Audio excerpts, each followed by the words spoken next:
Hello YouTube and welcome back to the channel. I'm Patty. I go by Patty Mac Makes everywhere online. In today's video, I'm going to talk with you a little bit about sash and why we use it and how to put it on to our quilt blocks. So if you've been following along, you'll know this is the last block that we made. I call it the stair step block. And this was our last quilt block design for the Power of 3 row quilt. So we have completed our last block and we're going to start putting our quilt top together, which is super exciting. And so I have chosen to use something called sash to join all of my blocks together. So in quilting, you can sew the blocks to the blocks. That is something that a lot of people do. Or you can use the sash and then you have like a visual break in between your blocks. So there's no right or wrong. It's just whatever works for that particular design. And in this one, I've decided to use sash. And it works to connect the quilt in a couple of ways. It's going to work by going rows, so connecting all of the quilt blocks in each row, so you'll have pieces in between each block. And then once all of the rows are connected to each other, so all the way across, we want to start putting our rows together to each other. And that's also going to involve sash. And what I'm going to do, it's an added challenge. And you don't have to do this if you're doing the quilt along, but if you feel up to it, it is worth doing. It's challenging, but give it a try anyway. I'm going to do what we call cornerstones, and the cornerstones will go at the intersections of the sash in between the blocks. So it's just a little more visual interest. It's a little more work, but I think it's worth it. So what are we going to do? Basically, it's going to go on all four sides of your block. And it just gives that block like a frame and a little bit of breathing room in between the other blocks. I have mentioned to you before that I'm a little bit mathematically challenged. So the quilt math is hard for me. And when they start using all of these off fractions, I have a hard time with it because you're having to add fractions to get cuts to include seam allowances, and you know the seam allowance is always a constant. It's always a 1/4 inch. But when they start getting into all of these odd cuts, 5/8, 7/8, 3/8, I have some trouble with it. I can't lie to you. So when I make projects for you, and for myself, I always round up either to the whole or the half. So in other words, this is a 12.5 inch block or close to it. I'm not perfect, so it's not a perfect square as it should be, but we can still make it work. So this is 12.5 inches and all of my sash is going to be cut 12.5 inches. And to keep it even more simple, I went with 2.5 inch strips, which is the same size as a jelly roll. If you're working with pre-cuts, I have a quilt ruler that's in the 2.5 inch size. So all I have to do is to get that quilt ruler onto the fabric and cut it straight, which is also challenging, some of you know. But anyway, theoretically, I cut it straight and I have a perfect strip. So it's a 2.5 inch strip going onto a 12.5 inch block. And because of the seam allowances, in the end, this becomes a 12 inch block and this becomes a 2 inch strip. Okay, so this is going to go on, first of all, like this. And then your cornerstones will go here And we'll just lay this out so you can get the feel for it. And here. So that's how that's going to work. And the challenge when you get to the cornerstone is to get the seams to line up. And so if you feel like this is too much, and it's a little bit of a challenge. So if you're one of my really beginner people, this might be a little much. You don't have to stress yourself out on that. So you can always do cornerstones later. What you can do is just do a solid strip set across the quilt. Now, if we do it as a solid, I would just cut on the width of fabric. Just remove your selvages, obviously. And then what you will have is the fabric just going all the way across. And that is perfectly acceptable. There's not a thing wrong with that. Now, let me tell you, if the piece you're working on is wider than the cut of the strip of the fabric, what you will do is you will join on the 45. You'll lay them right sides together. You're going to sew top left to bottom right, trim and open, okay? And then you get that nice bias join, and it just looks beautiful when everything comes together. It's the same technique that we're going to do when we make our quilt binding. And when you join like that, it's not very noticeable. So, and we will use that technique getting this quilt finished. So anyway, I'll have more information on that in the written blog post, so you'll want to look at that. But for this video, we're going to talk about joining with the sash and then putting cornerstones on. So the first thing we're going to look at is a block that has the sash on. Okay, so this one you can see I've already put the sash on each side, and the next step is going to be to take whatever I'm going to put into the middle and lay it next to it. It's going to be this pinwheel. And then I'm going to go ahead and sew the strip to the side here. And then this one's going to go on the outside, and I'm going to do the same thing. And I want to make sure that I have the block just as I want it, and that's what I want. So you just lay it out and secure it. You can pin or you can clip. That is entirely up to you. Now, when you take it to the machine, go ahead and sew with the wrong side of your quilt block up, because if you have points that you need to preserve, you will be able to see them. And you want to make sure that you get your seam allowance just right and get your points just right. So here's what I'm going to do. I'm going to go to the machine and I'm going to go ahead and sew both of these on. And then I'll come back and I'll just kind of show you. I mean, I think you'll get the idea pretty quickly. But we'll get these on, and then I'll just kind of show you how we'll connect the rest, and then we'll make that in-between sash. And yeah, get this project on the road. And I will tell you also. Okay, we're back, and like this whole table runner is pieced together. Okay, so all of the blocks are joined. So you have all of your, what we call the east and west is all done. So that's your row. So if you were making the quilt, you could think of this as being your row. So the rows are joined, and now we're going to put on the, what we call the north and the south. And I have gone ahead and pieced the strip that will go into that position. And you can see I just took these 12.5 inch by 2.5 inch strips, and then I pieced the 2.5 inch square onto each end.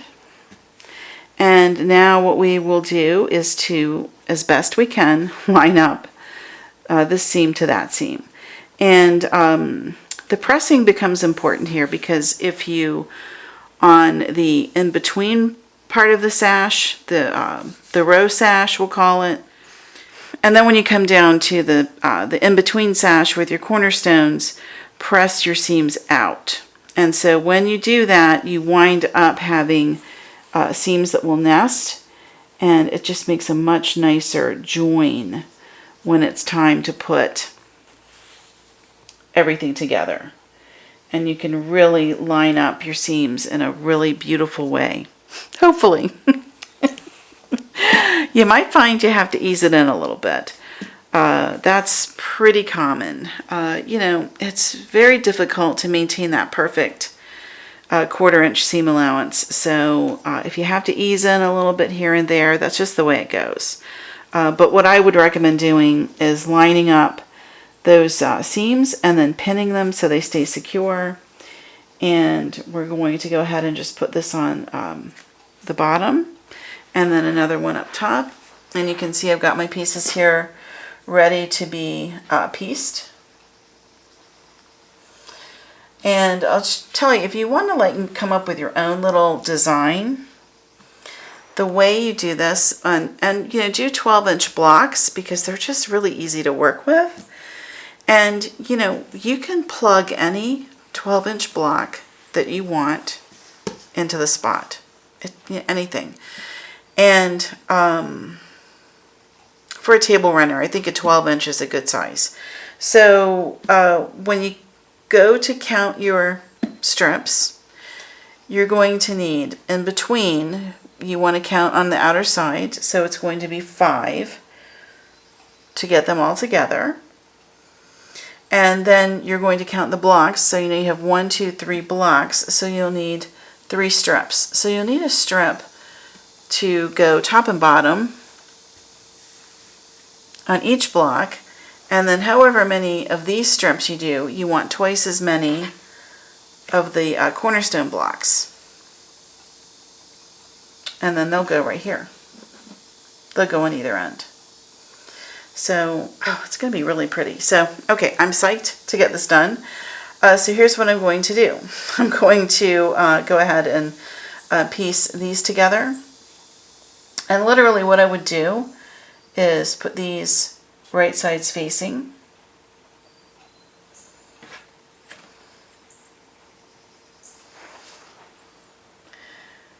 And then on one of these, you're going to have 2. Let's see, can you see what I'm doing? You can't really see what I'm doing. Hold on. I'm going to take each strip and put the cornerstone onto one end and sew the seam, and then you're going to have one that you sew and you put 2, one on each end, and then when you have those on, then you're going to join them all together. And I'll give you another tip. If you stick to using non-directional prints or a solid, you will make your life about 1,000,000% easier on this. If you choose cornerstones and backgrounds that are too busy and are directional, all I can say is I hope you enjoy a real challenge, because you're setting yourself up for an extreme quilt challenge. And, you know, a lot of people enjoy those challenges. And if you are one of them, I say go for it. But for me, just getting the cutting and the seams right, that's enough of a challenge. So I am going to stick to using non-directional as much as I can. And I think in quilts in general, that just makes things a bit easier. It depends on what you're making, of course. Everything is relative, but that's just my my thoughts on it. Okay, I'm going to get those together. I'm going to put this on, and yeah, we'll come back and see what we have. Okay, I'm dropping in just to show you the progress so far, and I've got one side of that sash on, and we're going to go ahead and put the second one on. And you know, this, I can't tell you how much these little squares contribute to the overall look of the project. I mean, it really does add. It looks so good. And, you know, I was really careful in my color selection and what I would call my color design on these blocks. And I would say that if you want to go ahead and make this as the table runner, you can pick any. I would say pick 2 blocks and repeat one twice, and then have one, like your centerpiece block, the standout block for the center, and then surround it with the other 2. And stick with 3 colors. And here I'm using the triadic scheme of red, yellow, and blue. And, you know, they're not like pure hue concentrations. They're a little bit muted. This is a little bit more of a yellow red, a warm red. This is a golden. This is sort of a blue green. So they're, you know, but they're within that red, yellow, blue family. And that is really what has this piece set off so well, is because it's not only the cornerstones, it's also the use of the color. So I will probably go ahead and write this as its own pattern, and I'll give you your colors A, B, and C. And I would say whatever it is you decide as your colors for those spots, make sure that if you pick this as your color C, that you then use color C in your cornerstones, because it's just enough to pop out, you know, the whole look of the project. We're going to put the bottom on, and I'm just going to, again, right sides together and line up the seams. And because I've pressed this sash in and this block out, my seams nest really beautifully. And I'm going to go with that and get it on there and press it out, and I'll be back with you in just a moment. So don't go anywhere. Okay, my friends, we are back, and as promised, both sides of the sash are on this really pretty table runner. I just can't tell you how much I love this thing. I really do like it. Oh gosh, and I've had such a great response from everybody on the stair step block. I really appreciate that, you guys. Thank you so much. This is like the first block that I've like designed myself and popped all the colors in, and you know, just completely done it myself. So I'm really happy that you enjoy it. And yeah, so I wound up putting that one on either side of the pinwheel. And I just think that the cornerstone, well, let me just say this. I really do believe the sash can be just as important of a design element in your overall piece as the blocks themselves. And it really does set everything off. And paying attention to your color placement really makes a huge difference in how the look of your final piece is going to come together. So anyway, I'm going to end this video at this point, and the next video that I'm going to put up for you is going to be all about cutting and making the border for the full-sized quilt. So that will be next. I love this piece. I will definitely put this up as another project on the blog and the website with the cutting instructions, but it's going to be after I get everything done on the full-size Power of 3 quilt. And it is right now laying all nice and pressed out on the ironing board, just waiting for me to get that border cut, and we're putting it on this afternoon. So without any further ado, let me just say thank you so much for watching. I really appreciate you. I hope that this gives you some explanation on how to get the border and just what the function of the cornerstones are. And you know, let me just say, I don't have all perfect seams. You know, I am not a perfect person, and so I'm not going to have all this perfection in every seam. And, you know, I'm okay about that, because I'm still going to use this. I am definitely going to finish it, and it's going to go on our table right away. Okay, that's it for today. Thank you for watching. I really appreciate you being here. And, yeah, if you want, go ahead and make 3 of these blocks. And again, I know I keep saying I'm done. Just one more thing. If the full-size quilt feels like too much, because honestly, it's a lot.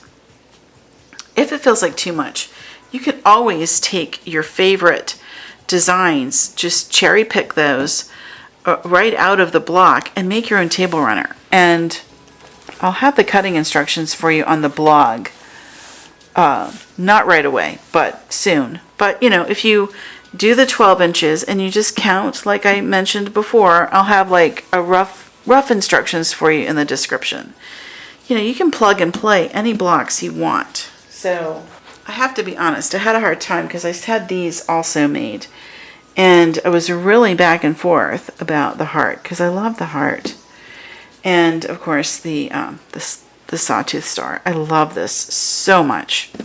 So I thought about doing it with, you know, the heart and 2 stars, and then I would have to make another star. But you know, I already had 2 stair steps ready. I had 2 stair steps already done, and I had the pinwheel done, and I thought, you know what, I'm just going to put these together in a block, and then these, I'm going to make these into pillows, and I'll show you how I make pillows, but that's a different video. Anyway, that's it. Oh my gosh, I guess I'm done. Just, you know, I'm trying to give you guys some, I guess just some food for thought, some ideas. It's like you don't have to always follow like highly structured patterns, especially in table runners. I mean, gosh, you can just very easily create and design your own table runners. It's not hard. So yeah, 3 12.5-inch blocks. What I would say is do 3 or do 5. It always works better visually when it's an odd number. So do 3 or do 5 and plug and play whatever you like, and you can do the same block. You can just do a repetition of one design if you like. I mean, this would be super pretty as 3 blocks. You can never go wrong with these. And of course, I used the similar design for Valentine's Day with the heart. This is like a riff off of the Valentine's heart that I made. And that is a beautiful table runner. I loved using it. So, okay guys, I'm really done. So yeah, just come up with your own 3 blocks and sash them together and finish them as you like, and you've got your own custom table runner. And what is more fun than that? And this is literally a weekend project. You could make all of your blocks in a day, and then the next day come back and sash and quilt, and yeah, you're all done. Okay, that's truly it. Thank you as always for watching, and I do hope that you will stick around for the next video. And until I see you next time, happy quilting.